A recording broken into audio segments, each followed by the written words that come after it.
चल रहे थे। अब जब उन्हें यह ज्ञात हुआ कि वेदों के कारण मानव भी उनसे श्रेष्ठ हो जाएगा, तो वो सहन नहीं कर सके।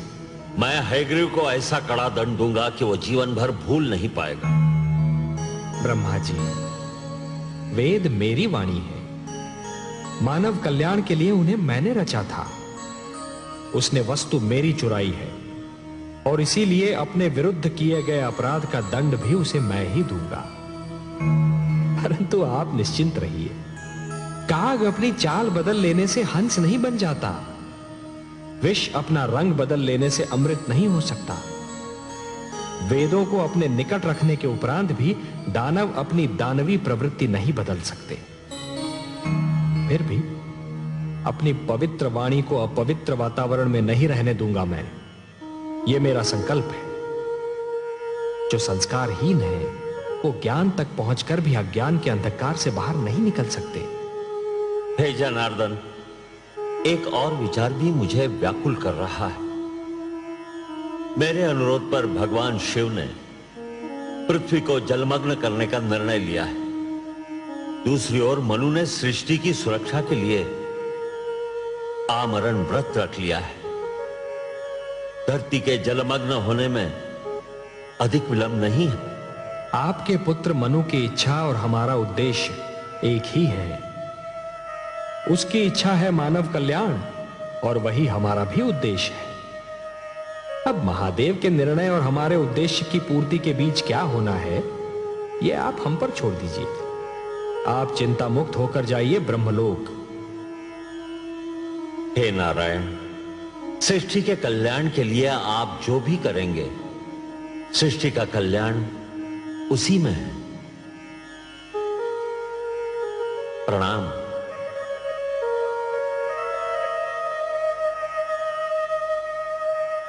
हे प्रभु, अब क्या होगा? आप क्या करेंगे? ब्रह्मापुत्र मनु का क्या होगा? दानव हयग्रीव आपके ज्ञान को नष्ट करने पर तुला हुआ है और भगवान शिव ने पृथ्वी को जलमग्न करने का निर्णय ले लिया है।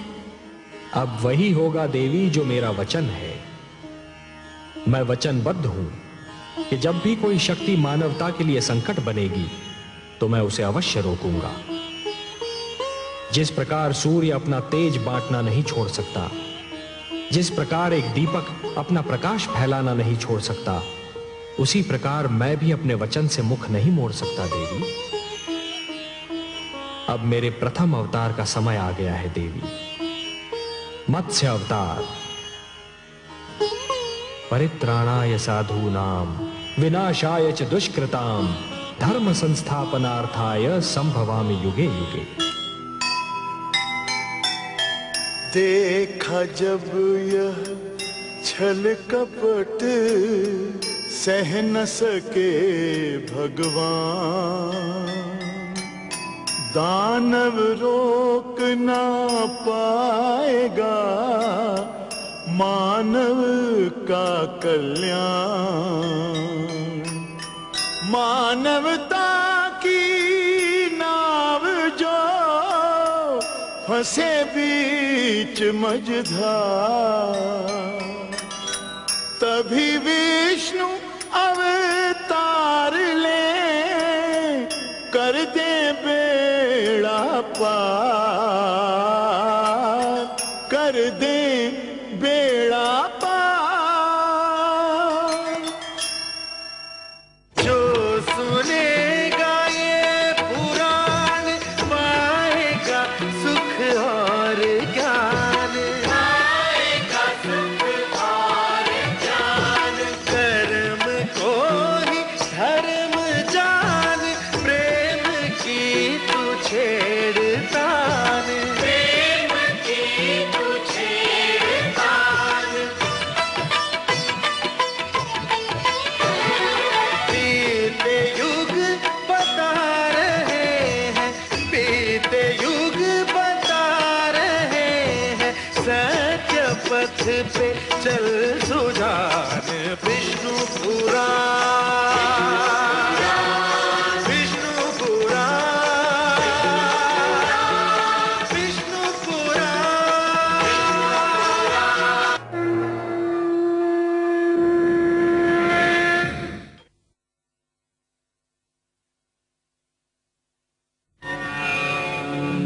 कर्मण्येवाधिकारस्ते मा फलेषु कदाचन मा कर्मफलहेतुर्भो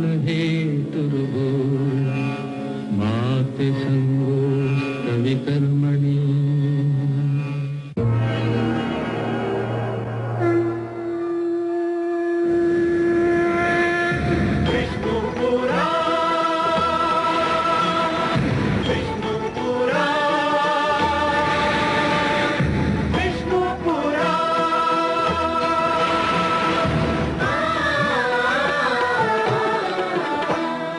जीव ज्ञान ब्रह्म ज्ञान अथ श्री विष्णु पुराण ओम की कथा महान जय श्री विष्णु पुराण विष्णु पुराण विष्णु पुराण विष्णु पुराण प्रगटे कब तीन लोक जन्म मृत्यु हर्ष शोक पृथ्वी जल वायु गगन प्रकृति कब ज्योत अगन इस पुराण में है निहित जप तप और योग ध्यान विष्णु पुराण विष्णु पुराण विष्णु पुराण। मैं माँ हूं, धरती माँ। हयग्रीव का दुर्भाग्य केवल ये नहीं है कि उसने भगवान विष्णु के आप्त वचनों को, ज्ञान को बंदी बना लिया है। उसका वास्तविक दुर्भाग्य ये है कि वो ज्ञान को इतना निकट पाकर भी ज्ञान से कोई लाभ नहीं उठा पा रहा है। ज्ञान से द्वेष करके कोई स्वयं ज्ञानी नहीं बन सकता। और यह तो हर युग में होगा कि कोई ना कोई वर्ग ज्ञान का मार्ग रोकने का प्रयत्न करेगा। वो ज्ञान और ज्ञानी से घृणा करेगा, पर स्वयं अपने मस्तिष्क को अज्ञान के अंधकार में डूबा रहने देगा। और जब ऐसा होगा तब दैवी शक्तियां उसे किसी न किसी रूप में दंडित अवश्य करेंगी। भगवान विष्णु का भी यही अभियान है। हे प्रभु, अब क्या होगा? आप क्या करेंगे? ब्रह्मापुत्र मनु का क्या होगा? दानव हयग्रीव आपके ज्ञान को नष्ट करने पर तुला हुआ है और भगवान शिव ने पृथ्वी को जलमग्न करने का निर्णय ले लिया है। अब वही होगा देवी जो मेरा वचन है। मैं वचनबद्ध हूं कि जब भी कोई शक्ति मानवता के लिए संकट बनेगी तो मैं उसे अवश्य रोकूंगा।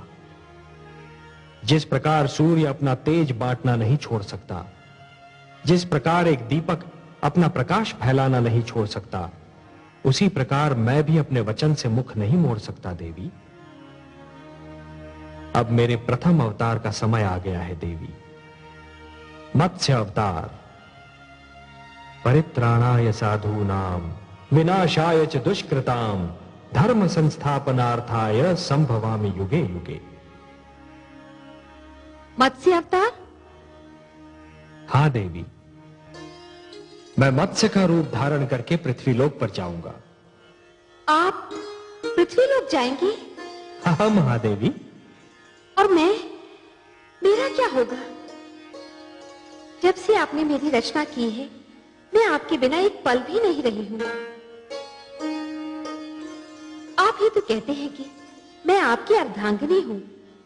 आपकी बाएं भुजा में मेरा वास है। वामांगी हूं मैं आपकी, और आप मुझे ही छोड़कर जाने की बात कर रहे हैं। ये कमल नयन, मुझ पर दया कीजिए।